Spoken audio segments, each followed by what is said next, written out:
녹정기, 김용 원저, 제3권 13장.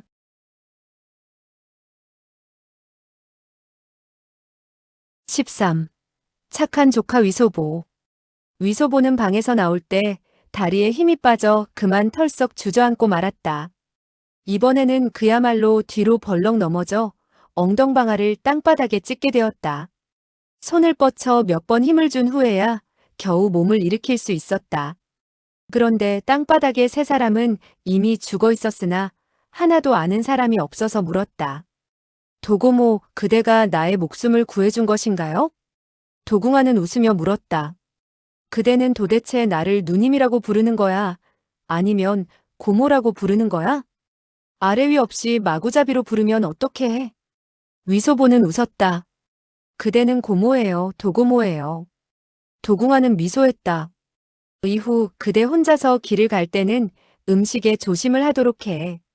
만약에 그 손이 8개라는 늙은이와 함께 있었더라면 결코 이와 같은 꼴을 당하지는 않았을 것이 아니냐?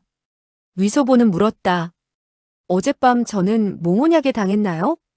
도궁아는 말했다. 거의 비슷하게 맞췄군. 위소보는 생각해보고 나서 말했다.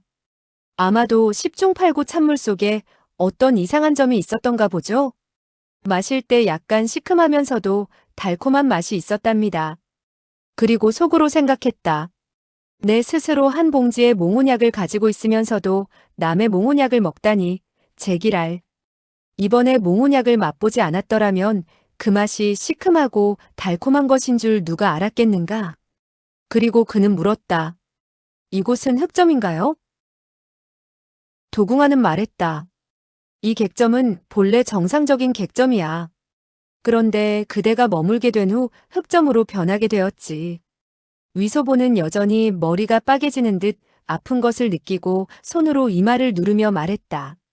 그건 내가 이해할 수 없군요. 도궁아는 말했다. 그대가 이 객점에 머무른 지 얼마 되지 않아서 사람이 달려들어와 이 객점의 점소위를 묻고서 이 객점을 흑점으로 바꾸어 놓게 된 셈이지. 한 명의 도적은 점소위에 옷까지 갈아입고 찻주전자 안에다 한 움큼의 약가루를 타서는 그대에게 갖다 주더군.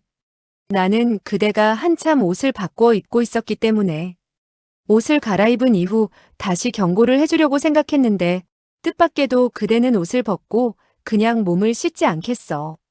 그런데 잠시 후 다시 그대를 찾았을 때는 이미 쓰러져 있더군.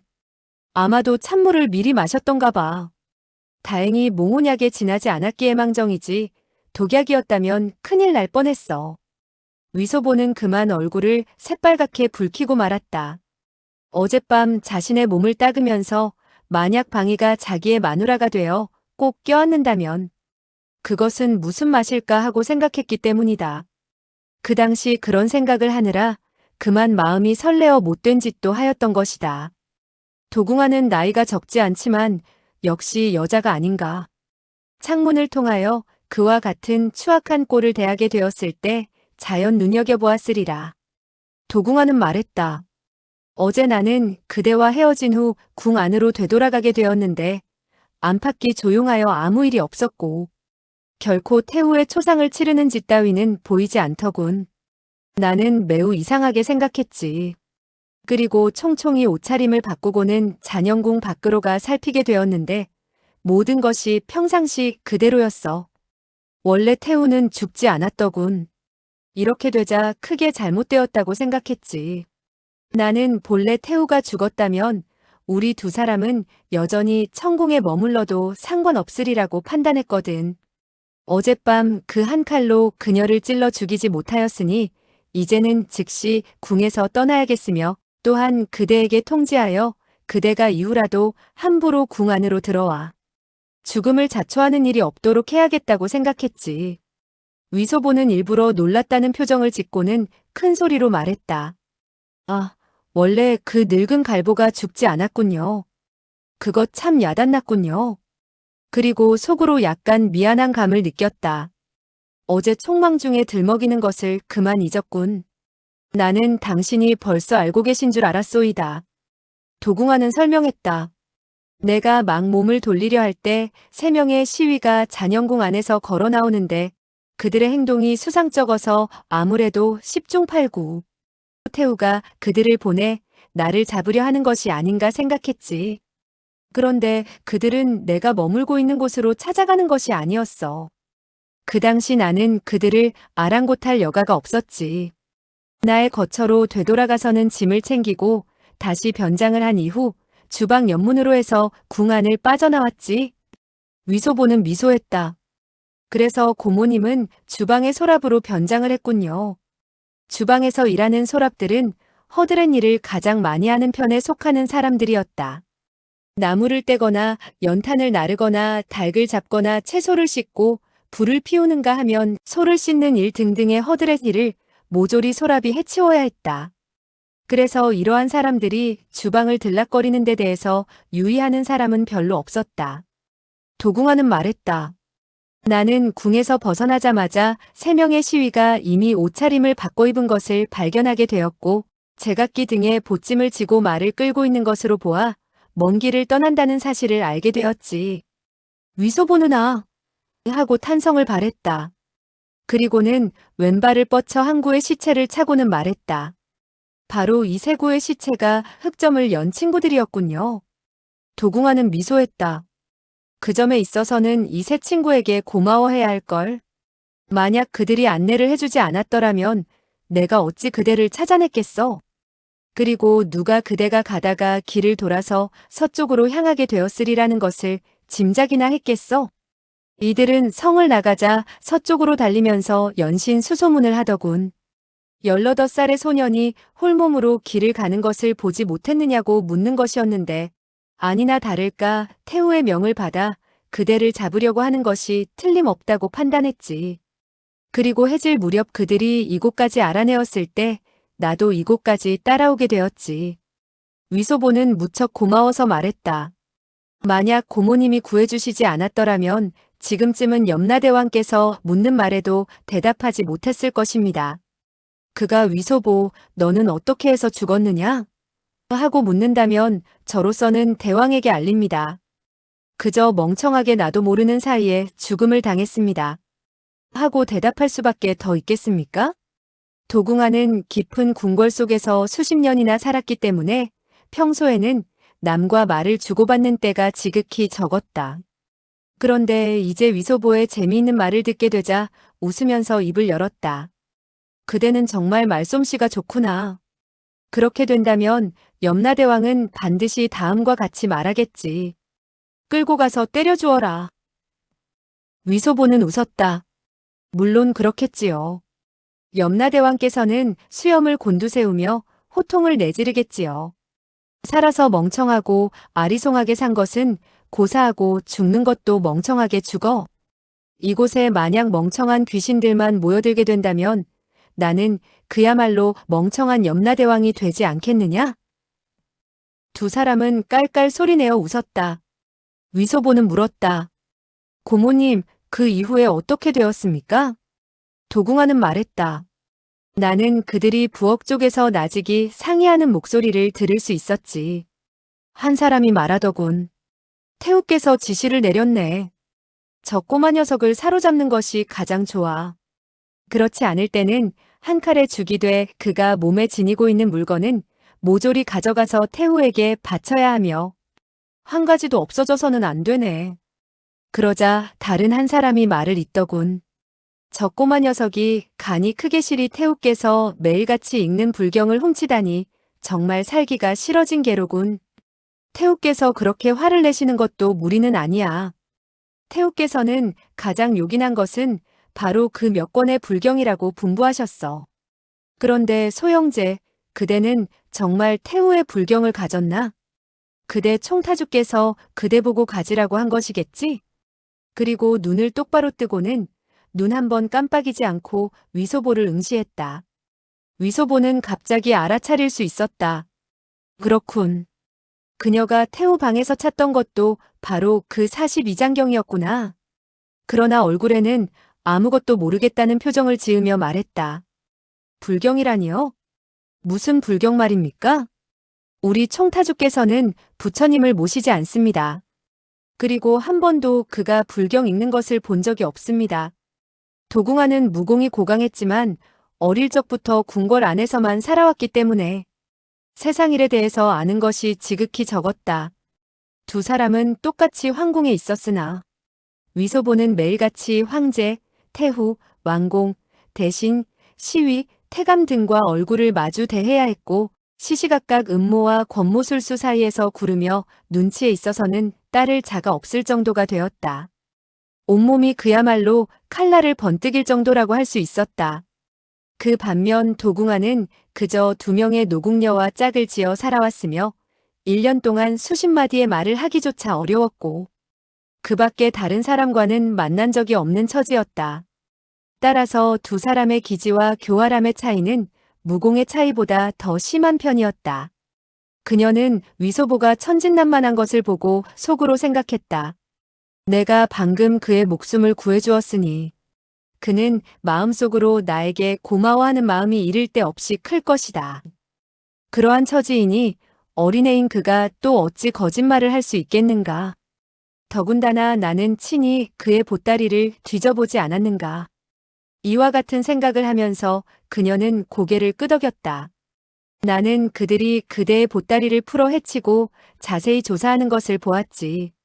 그리고 많은 보석들과 수십만 양의 은자에 해당하는 은표를 가지고 있는 것을 보더니 두 눈을 몹시 붉히며 어떻게 나눌 것인가를 상의하더군. 나는 그와 같은 말을 듣고 화가 나서 들어서자마자 모조리 처치해버렸다네. 위소보는 말했다. 제기랄. 알고 보니 태우라는 늙은 갈보는 나에게 돈이 있다는 것을 알고는 시위를 보내 목숨을 빼앗고 재물을 강탈하려 했군요. 거기다가 몽호냐까지 쓴 것은 고사하고 흑점까지 열었으니 그 늙은 갈보는 그야말로 비열하기 짝이 없는 짐승과 같은 계집이군요. 도궁하는 말했다. 그렇다고는 할 수 없어. 태우가 요구하는 것은 그저 불경이지 보석이나 은자 따위가 아니야. 그 몇 권의 불경은 사실 중대한 관계가 있어. 나는 그대가 서천천과 그 두 소저에게 주어 석가장으로 가져가서 갈무리하도록 하지 않았나 생각했지. 그리고 속으로 적을 이미 제거했으니 그대 보고 좀 더 쉬도록 하자고 생각했지. 그 생각을 하는 즉시 말을 타고 남쪽으로 달려가 한 객점에서 그들이 타고 온 수레를 찾아내게 되었지.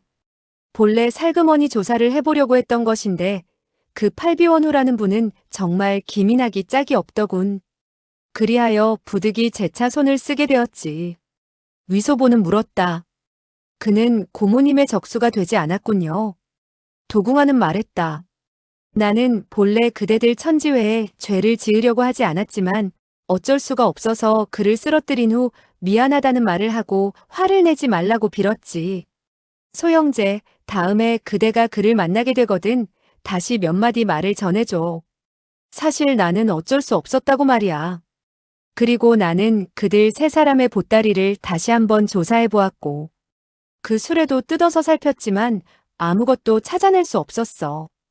그리하여 그들의 혈도를 풀어주고는 재빨리 말을 타고 되돌아온 것이야. 위소보는 말했다. 제가 멍청하게 실이 아무것도 느끼지 못하고 있었을 때 고모님은 그 많은 일을 해치웠군요. 그런데 도고모님은 제가 천지회 사람이라는 것을 어떻게 아셨습니까? 도궁하는 미소했다.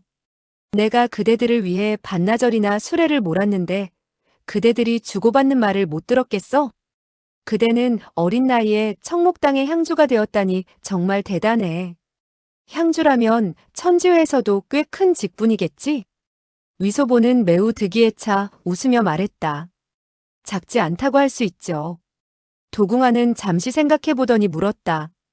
그대는 황제를 오랫동안 시중 들었는데 혹시 그가 불경에 관한 일을 이야기하는 것을 듣지 못했어?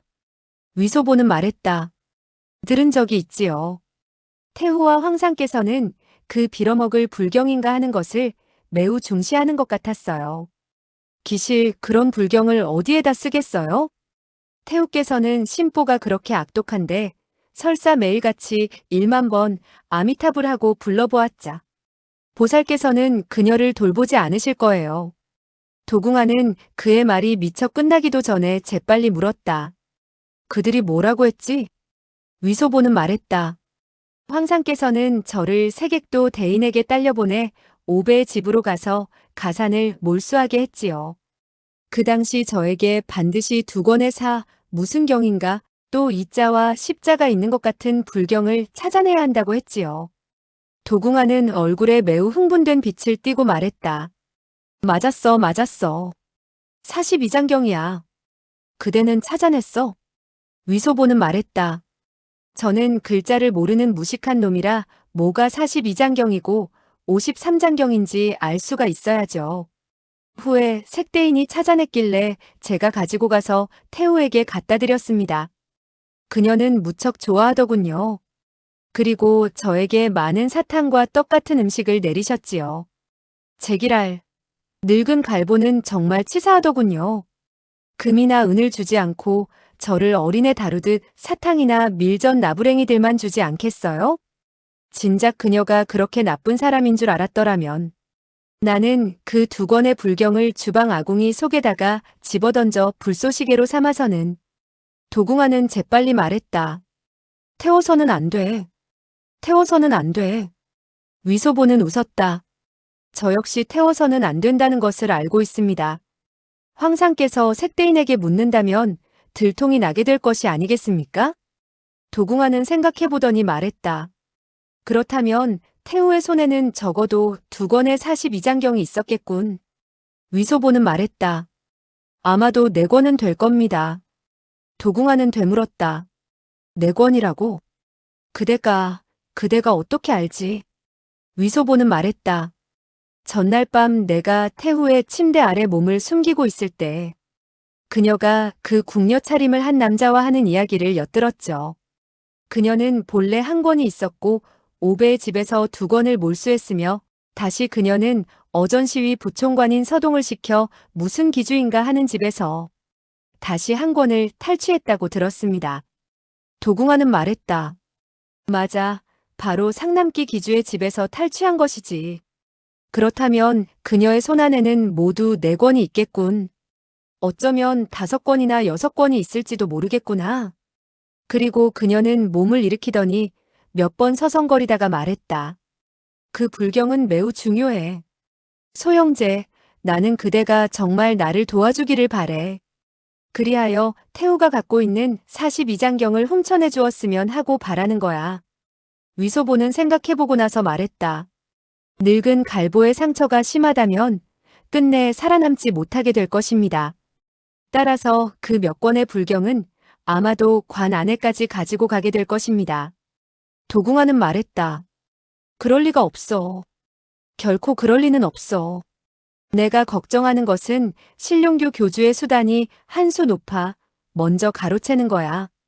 그렇게 된다면 야단나지. 신룡교 교주라는 말은 위소보가 처음 듣는 이름이라 묻지 않을 수 없었다. 그 사람이 어떤 사람인가요? 도궁하는 그가 묻는 말에 대답하지 않았다. 방 안에서 몇 번 서성거리더니 창호지가 점점 밝아오는 것을 보고 날이 곧 밝으리라는 것을 알자 몸을 돌리며 말했다. 이곳에서 말하기는 거북하군. 벽이나 담장에 귀가 있다는 사실을 명심해야겠지. 우리 나가지 그래. 그리고 세구의 시체를 객전 문 밖 수레 안에 놓았다. 그들 세 사람은 모두 그녀의 중수법에 의해 충격을 받고 죽은 것이라.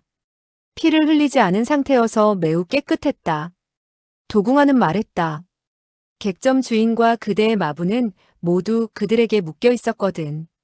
그러니 그들 스스로 묶였던 밧줄을 풀 때까지 내버려 두도록 해. 그리고 위소보와 나란히 마부석에 앉아서는 수레를 서쪽으로 몰았다.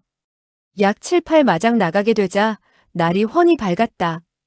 도궁하는 세구의 시체를 한 공동묘지에다 버리고 커다란 바위와 돌덩이를 들어 그 위에 얹어놓아 시체를 가리고는 다시 수레로 돌아와서 말했다. 우리가 수레 위에서 길을 재촉하며 말을 하면 그 누구에게도 들킬 염려는 하지 않아도 되겠지. 위소보는 웃었다. 수레 아래쪽에 사람이 숨어 있는지 알 수 없는 노릇이죠. 도궁하는 깜짝 놀라며 말했다. 맞아. 그대는 나보다 생각이 치밀하군. 그리고 그녀는 채찍을 휘둘렀다.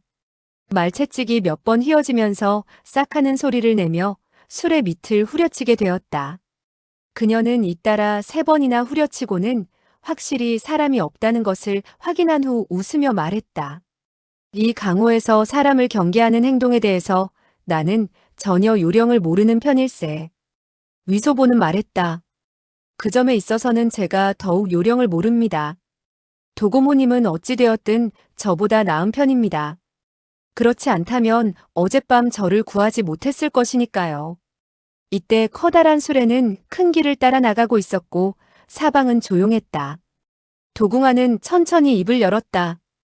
그대는 나의 목숨을 구해주었고 나 역시 그대의 목숨을 구해주었으니 우리들은 그야말로 생사를 같이 한 사이라고 할 수 있지.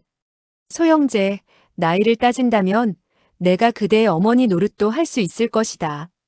그런데 그대가 나를 밉지 않게 고모라고 불러주는데 그대는 정말 나를 고모로 삼고 나의 조카가 되어주지 않겠는가? 위소보는 속으로 생각했다. 조카가 되는 것은 믿지는 장사가 아니다. 어쨌든 나는 이미 고모라고 부르지 않았는가? 그리하여 그는 재빨리 말했다. 그것 참 잘 되었습니다. 그러나 한 가지 매우 운이 좋지 않은 일이 있습니다. 고모님이 알게 되면 아마도 이 조카를 마다할 것입니다. 도궁아는 물었다. 그게 무슨 일인가? 위소보는 말했다. 제게는 아버지가 없으며 어머니는 기원에서 갈보 노릇을 하고 있답니다. 도궁아는 어리둥절했으나 곧 얼굴에 기쁜 빛을 띠고 말했다. 조카야, 영웅은 출신이 비천한 것을 두려워하지 않는단다. 우리의 태조 황제께서도 화상 노릇을 했고 또 무례한이나 건달 노릇을 한 적도 있었지만 아무 상관도 없지 않으냐? 그대가 그 같은 일까지 나에게 속이지 않은 것을 보면 이 고모에 대한 진심을 충분히 엿볼 수 있다. 나 또한 모든 일에 있어서 너를 속이지 않으마. 위소보는 속으로 생각했다. 우리 어머니가 갈보 노릇을 하고 있다는 것은 모시팔형이 알고 있으니 언젠가는 알려질 일이다. 상대방으로 하여금 마음에 있는 말을 털어놓게 하려면 남에게 드러낼 수 없는 자기의 치부를 먼저 드러내야 하는 법이다. 그리하여 그는 즉시 땅바닥으로 뛰어내려서는 무릎을 꿇고 큰 절을 올렸다. 조카 위소보는 친고모님에게 인사드리옵니다. 도궁아는 수십 년간 깊은 궁궐 안에서 외로운 생활을 보내온 사람이었고 찾아오는 사람이라고는 한 사람도 없었다. 그리고 조금이라도 정이 담긴 말을 반마디도 들어본 적이 없었다. 그런데 갑자기 위소보가 그토록 다정하게 불러주자 그만 가슴이 쓰라린 것을 느끼고는 재빨리 수레에서 내려 그를 부축해 일으키며 웃었다. 착한 조카야, 이제부터 나에게는 이 세상에 가까운 사람이 있게 되었으니 거기까지 말하다가 그만 참을 수 없다는 듯 눈물을 흘렸다. 그리고 한편으로는 웃으면서 한편으로는 눈물을 닦으면서 말했다. 이것 보아라. 이렇게 기쁜 일인데 너의 고모는 눈물을 흘리고 있구나. 두 사람이 수레 위로 올라왔다. 도궁아는 오른손으로 고삐를 잡고 왼손으로는 위소보를 잡고서 노새가 천천히 나아가도록 하며 말했다. 조카야, 나의 성은 도씨이다. 이것은 나의 진짜 성이며 나의 규명은 홍영이라고 한단다. 12살 때부터 궁 안으로 들어와 그 이듬해 바로 공주님을 모시게 되었다. 위소보는 말했다. 공주라고요? 도흥령은 말했다. 그렇다. 공주이다. 바로 대명나라 숭정 황제 폐하의 큰 공주님이시다. 위소보는 말했다. 아, 원래 고모님은 대명나라 숭정 황제 때 궁으로 들어가신 게군요. 도흥령은 말했다. 그렇다. 숭정 황제께서는 궁을 나가실 때 검을 휘둘러 공주의 팔을 잘랐다. 나는 공주께서 난을 당하셨다는 소문을 듣고 달려가 구하려고 했으나 너무 당황한 나머지 그만 크게 자빠져 이마를 돌계단에 부딪혀 기절을 하고 말았단다. 그리하여 정신을 차렸을 때는 폐하와 공주께서는 이미 어디로 가셨는지 보이지 않았고 궁 안은 소란스럽기만 했으며 그 누구도 나를 아랑곳하지 않더구나. 얼마 후 이자성이라는 도둑이 궁 안으로 들어왔고 그 후에 청나라 오랑캐들이 이자성이라는 도적을 쫓고 다시 황궁을 점거했지. 도웅령은 잠시 탄식하더니 말을 이었다. 아, 그것은 벌써 오랜 세월 이전의 일이로구나. 위소보는 물었다. 공주는 숭정왕제의 친딸이 아닙니까? 어째서 그녀를 칼로 쳐 죽이려 했지요? 도웅령은 다시 한숨을 내쉬며 말했다. 공주는 숭정왕제의 총애를 받았다. 그때 성은 이미 함락되어 도적의 군사들이 성 안으로 몰려오고 있던 때라. 황상께서는 죽음을 각오하시게 되었는데 혹시나 공주가 도적들에게 욕을 당하게 될까봐 먼저 공주를 죽이려고 한 것이다. 위소보는 말했다. 그랬었군요. 자기의 친딸을 죽인다는 것은 정말 쉬운 일이 아닙니다. 그 후 숭정왕제는 매산에서 목을 매달아 죽었다고 하던데 사실인가요? 도웅령은 말했다. 나 역시 후에 사람들에게 들었지. 청나라 오랑캐들을 오삼개가 중원으로 끌어들여 이자성이란 도적을 쫓고 우리 대명나라 강산을 차지하도록 만들었지. 궁안의 태감, 궁녀 가운데 10중 8구는 모두 믿을 수 없다고 내쫓김을 당했단다. 그때 나는 나이가 아직 어리고 또 쓰러져서 깊은 상처를 입고 캄캄한 방 안에 누워 있었기 때문에 돌보는 사람이 없었다. 그러다가 3년이 지난 이후에야 사부님을 만나게 되었단다. 위소보는 말했다. 고모님의 무공이 이토록 고강하신 것을 보면 고모님의 사부 어르신께서는 무공이 더욱더 대단하시겠군요. 도웅령은 말했다.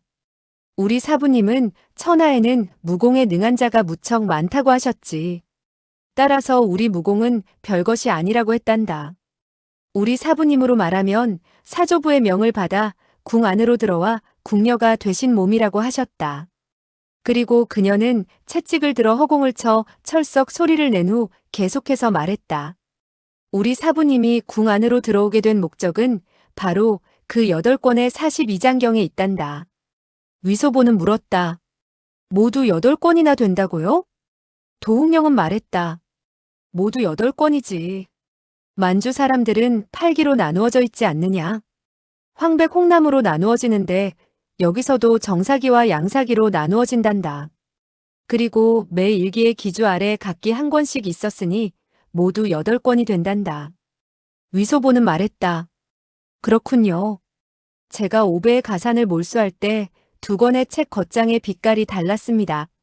한 권은 누런 바탕에 붉은 테두리를 하고 있었고 다른 한 권은 하얀 겉장. 즉 겉장이라고는 하지만 씨우개를 말하는 것이지요. 도웅령은 말했다. 원래 8권의 불경을 씌운 겉장은 8기의 빛깔과 같단다. 그러나 나는 한 번도 본 적이 없단다. 위소보는 속으로 생각했다. 내 수중에는 이미 5권이 들어와 있는데 그렇다면 아직도 3권이 모자라는 셈이다. 8권의 불경에 도대체 어떤 이상한 점이 있는 것일까? 고모님은 반드시 알고 있을 터이니 방법을 강구해서 알아내야지. 그리고 그는 짐짓 멍청하게 말했다. 원래 고모님의 사조부께서는 진심으로 부처님을 모시는 분인가 보군요. 궁안의 불경이니까 물론 특별히 귀중한 것이겠죠. 어떤 사람은 순황금으로 만들어진 물로 쓴 것이라 하더군요. 도웅령은 말했다. 그렇지도 않단다. 조카야, 오늘은 내 너에게 설명을 해주지. 그러나 너는 결코 누설해서는 안 된다. 너는 맹세를 하도록 해라. 맹세하는 것쯤은 위소보에게 있어서는 밥 먹는 것보다 쉬운 노릇이었고 아침나절에 한 말을 저녁이면 잊어버리는 성격이었다. 아니 오후에 말한 것이면 잠이 들기도 전에 까먹어버리는 성격이기도 했다. 더군다나 8권 가운데 이미 5권의 불경을 손에 넣었으니 그 비밀을 어찌 남에게 가볍게 알릴 수 있겠는가. 그리하여 그는 재빨리 말했다. 천지신명께서는 굽어 살피옵소서. 이 위소보가 만약 42장경의 기밀을 누설한다면 이후 큰 벌을 받게 될 것이며 늙은 갈보의 여장을 한 후레자식과 똑같은 죽음을 당하게 될 것입니다. 그러나 그는 속으로 생각하고 있었다. 내가 여장을 하고 늙은 갈보와 함께 자는 일은 절대로 있을 수 없을 것이다. 그러니 그 후레자식과 같은 꼴로 죽지는 않을 것이다. 그는 맹세를 하면 그 후 꼭 보답을 받게 된다고 굳게 믿고 있었다. 그렇기 때문에 저주를 하고 맹세를 할 때에는 언제나 여지를 남겨두곤 했다. 도웅령은 웃으며 말했다. 그와 같은 맹세는 정말 이상야릇하면서도 신선한 감이 있구나. 내 너에게 말하마. 만주 오랑캐가 산해관으로 들어올 때 대명나라의 강산을 차지할 수 있으리라고는 생각지도 못하고 있었다. 만주 사람들은 무척 적고 군사도 많지 않았다. 그들은 그저 오랫동안 관외의 땅을 차지하고 있기만 한다면 만족하게 여길 정도였다. 그렇기 때문에 산해관으로 들어온 후 팔기병들은 금은제보를 보기만 하면 빼앗거나 강탈을 했다. 그들은 그 재물들을 모두 관외로 옮겨 숨겼다. 당시 대권을 쥐고 있던 사람은 순치 황제의 숙부인 섭정왕 도르곤이었다. 그러나 만주의 팔기 가운데 매 일기마다 각기 세력이 있었지. 당시 팔기의 기주들은 기를 가지고 재물을 숨긴 장소를 지도로 그려서는 기주가 각기 한 폭씩 가지게 되었단다. 위소보는 몸을 일으키면서 큰 소리로 말했다. 아, 알았어요. 그는 기쁨을 참을 수가 없었다. 수레가 움직이는 바람에 그는 다시 주저앉아서 말했다. 그 8폭의 지도는 바로 그 8권의 42장경 속에 숨겨져 있군요. 도웅령은 말했다. 꼭 그렇다고 할 수 없는 일이다. 도대체 진상이 어떠한지 당시 팔기의 기주만이 알고 있을 것이다. 우리 한나라 사람 가운데는 알고 있는 사람이 없고 만주의 왕공 대신이라 하더라도 아마 알고 있는 사람은 매우 드문 형편일 것이다. 우리 사부님께서는 만주 사람들이 보물을 숨겨놓은 그 산은 바로 그들 용맥의 소재지라고 하더구나. 오랑캐가 대명나라의 강산을 차지하고 황제로 등극하게 된 것은 모두 그 산의 용맥 덕분이라고 하더구나. 위소보는 물었다. 용맥이란 무엇인가요? 도웅령은 설명했다. 그것은 풍수가 지극히 좋은 곳을 말한단다. 만주 오랑캐의 선조들을 그 산에 매장하여 자손들이 크게 흥하게 되고 중국에 와서 황제까지 된 것이라고 하더구나. 우리 사부님은 우리가 만약 그 보산을 찾아내어 용맥을 끊고 무덤을 파헤친다면 만주 오랑캐들은 황제가 되기는커녕 모조리 관외에서 죽게 된다고 하더구나. 그만큼 그 보산은 중요하다. 그렇기 때문에 우리 사조부와 사부님은 온갖 심혈을 기울여 그 산맥의 소재지를 찾으려고 했단다. 그런데 그 비밀이 바로 그 8권의 42장경 가운데 들어있다고 하더구나. 위소보는 물었다. 그럼 만주 사람들의 일을 고모님의 사조부께서 어떻게 아셨죠? 도웅령은 설명했다. 이 일을 이야기하자면 무척 길어진다. 우리의 사조부께서는 원래 금주 출신의 한나라 여자인데 오랑캐에게 사로잡혀가게 되었다. 그 오랑캐는 바로 양남기의 기주였다. 우리 사조부께서는 오랑캐들이 중원 땅으로 들어오게 된 이후 우리 중국이라는 곳이 이토록 크고 사람도 이토록 많은 것을 보고 한편으로는 기뻐하면서도 한편으로는 두려움을 느꼈다고 말씀하시더구나. 그리하여 팔기의 기주들은 잇따라 며칠이나 회의를 열게 되었고 회의하면서는 언쟁을 벌였으며 결정을 내리지 못했다고 하더구나. 위소보는 다시 물었다. 무슨 일로 언쟁을 했나요? 도웅령은 말했다. 어떤 기주들은 중국 전체를 차지하자고 주장했고 어떤 기주들은 한나라 사람들이 이토록 많은데 만약 반란을 일으킨다면 100명의 한나라 사람이 한 명의 기인, 즉 만주 사람을 공격하게 될 것이니 어떻게 목숨을 부지할 수 있겠느냐는 주장을 했다더구나. 그러니만큼 차라리 노략질을 할 만큼 하고서는 관외로 물러가는 것이 더 온당하다고 했다는구나. 그런데 최후에는 역시 섭정왕이 결정을 내렸다고 하더군. 그는 한편으로는 재물을 강탈하되 그와 같이 강탈한 금은제보를 관외에다 숨기는 한편 다른 한편으로는 등극해서 황제 노릇을 하자는 것이었지. 그리하여 만약 한나라 사람들이 반란을 일으켜 형세가 위급해지면 만주의 기인들은 산해관 밖으로 물러나자고 말했다더구나. 위소보는 말했다. 원래 그 당시에 청나라 오랑캐는 우리 한나라 사람들에 대해서 무척 두려워했군요. 도웅령은 말했다. 어째서 두려워하지 않겠느냐? 그들은 지금도 두려워하고 있다. 그러나 우리들이 마음을 합하지 못할 뿐이지. 조카야, 오랑캐의 소황제는 너를 무척 좋아하고 있다. 만약 내가 그 8권의 불경을 훔쳐내어서 오랑캐의 용맥을 깨뜨리게 된다면 그 금은제보로 의군의 군사비로 삼을 수 있을 것이다. 우리들이 군사를 일으키게 된다면 청나라 군사들은 그만 놀라 관외로 도망치고 말 것이다. 위소보는 용맥을 깨뜨리고 의병을 일으키는 데 대해서는 별로 열성을 가질 수가 없었다. 그러나 그 산에 무수한 금은제보가 숨겨져 있다는 사실에는 그만 크게 가슴이 설레어 물었다. 고모님, 그 보산의 비밀은 정말 그 8권의 불경 가운데 숨겨져 있습니까? 도홍령은 설명했다. 우리 사조부께서는 사부에게 말씀을 하셨다더구나. 그것은 양남기의 기주가 어느 날 술을 마시고 그의 작은 마누라 격인 소복진에게 장래 그가 죽은 이후 한 권의 불경을 소복진의 아들에게 전했으면 전했지. 대복진의 아들에게는 전하지 않겠다고 했단다. 이에 소복진은 매우 못마땅하게 생각하며 한 권의 불경이 뭐가 대단하다고 그러느냐고 했다는구나. 그러나 그 기주는 그 불경이 자기네들 팔기의 목숨줄이나 다름없으니만큼 무엇보다 중요하다고 하면서 대강 그 불경의 내력을 이야기했다는구나. 사조부께서는 창밖에서 그 이야기를 듣고 그제야 그 비밀을 깨닫게 되었지. 후에 사조부께서는 무공을 연성하게 되었고 또 우리 사부님도 사조부님을 따라 몇 년간 무예를 익히게 된 터라 사조부께서는 손을 써서 그 불경을 훔치려고 했는데 발각되어 양남기의 고수들에게 중상을 입게 되었다더구나. 그리하여 죽기 전에 우리 사부님을 궁 안으로 잠입시켜 궁녀가 되게 한 이후 방법을 강구해서 불경을 훔치라고 했다는구나.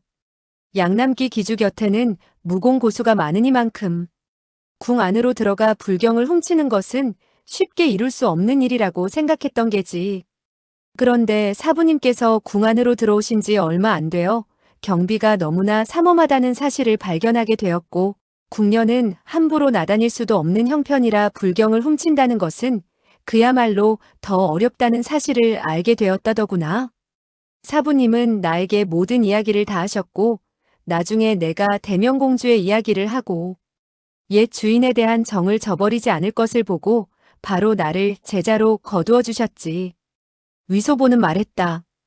그러니까 늙은 갈보가 온갖 수단을 다해서 불경을 손에 넣으려고 했군요. 그녀는 만주 사람이니까 용맥을 깨뜨리지 않으려 할 것이고 아마도 보산에 숨겨놓은 금은제보를 노리고 있는 것 같습니다. 하지만 그녀는 태우이니 무엇이든 손에 넣을 수 있는데 왜 또 하필이면 그런 재물을 욕심낼까요? 그와 같은 말을 하면서도 그는 속으로 생각했다. 그렇다면 늙은 폐병쟁이 해대부는 왜 나에게 서재로 가? 불경을 훔치는 일을 죽을 때까지 잊지 못한다고 했을까? 그는 정말 경전을 손에 넣으려고 한 것이 아닌지도 모른다. 어쩌면 나를 유인해서 속임수에 넘어가도록 만든 이후 누가 지시해서 내가 그의 눈을 멀게 했는지 알아보려고 했는지도 모를 일이다. 그렇지 않으면 그와 같이 조처함으로써 단경황후를 죽인 흉수를 알아내겠다는 생각이 있었는지도 모를 일이다. 따라서 그는 마음속으로 교사한 자가 흉수와 똑같은 사람이라고 인정하고 있었던 것이 틀림없다. 지금의 나로서는 늙은 폐병쟁이로 하여금 심사를 토로하게 할 수는 도저히 없는 일이며 염라대왕께서도 아마 해낼 수 없는 일일 것이다. 도홍령은 위소보의 생각이 해대부에게로 옮겨간 것을 어찌 짐작이나 했겠는가. 그녀는 그저 설명을 계속했다. 어쩌면 그 보산에는 따로 이상야릇한 그 무엇이 있는지 사조부께서도 모르셨단다. 우리 사부님은 궁 안에서 얼마 되지 않아 병이 나서 돌아가시게 되었지. 그 어르신께서는 돌아가시기 바로 전에 1000번 만번 나에게 방법을 강구해서 경서를 훔쳐내도록 하라고 당부하셨다. 그리고 경서를 훔치는 일은 매우 어려우니 내 혼자 힘으로는 되지 않을지도 모르니까 나보고 궁 안에서 믿을 수 있는 제자를 거두어들여 경서의 비밀을 전해 내려가도록 하라고 하더구나. 그러니까 당대에 되지 않을 땐 다음 대에서 다시 경서를 훔치도록 하되 그 비밀이 완전히 땅속에 묻히는 일이 없도록 하라고 당부하셨다.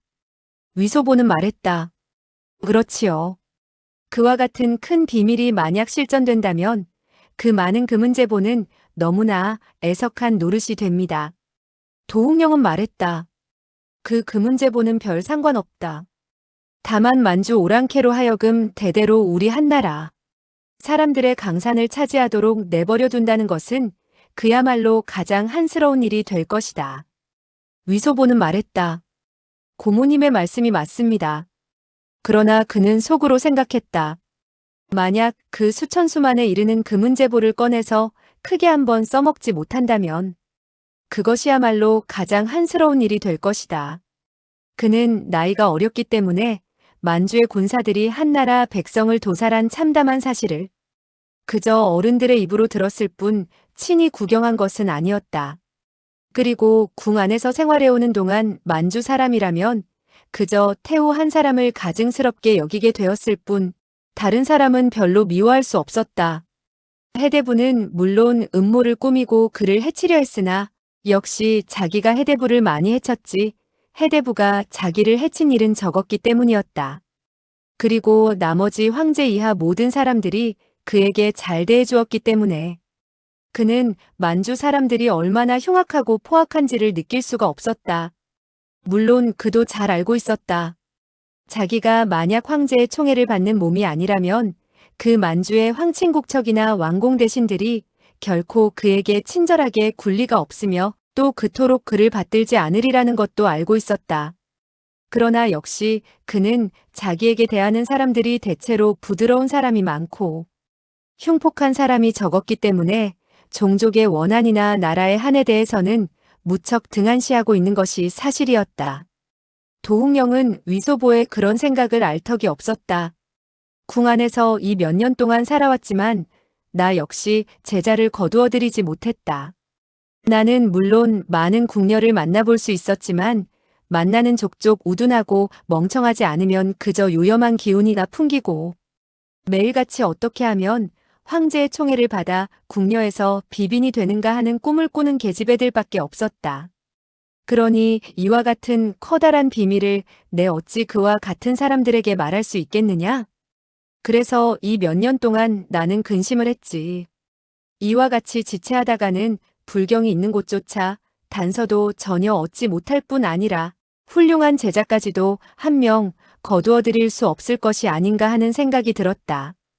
따라서 장래에 내가 죽게 된 이후 이 비밀을 그대로 관 속에 가지고 간다면 만주 오랑캐들이 우리 한나라의 강산을 그대로 차지하게 될 것이 아닌가 하는 생각이 들게 되었고 그렇게 된다면 사조부와 사부에게 미안한 것은 고사하고 한나라의 대죄인이 되는 것 같아 이만저만 불안한 느낌이 아니었단다. 조카야, 내가 우연히 너와 만나게 되었고 너에게 이와 같은 큰일을 이야기하게 되었으니 나의 마음은 한결 기쁘구나. 위소보는 말했다. 저 역시 매우 기쁩니다. 그러나 불경에 관해서는 별로 마음에 두지 않습니다.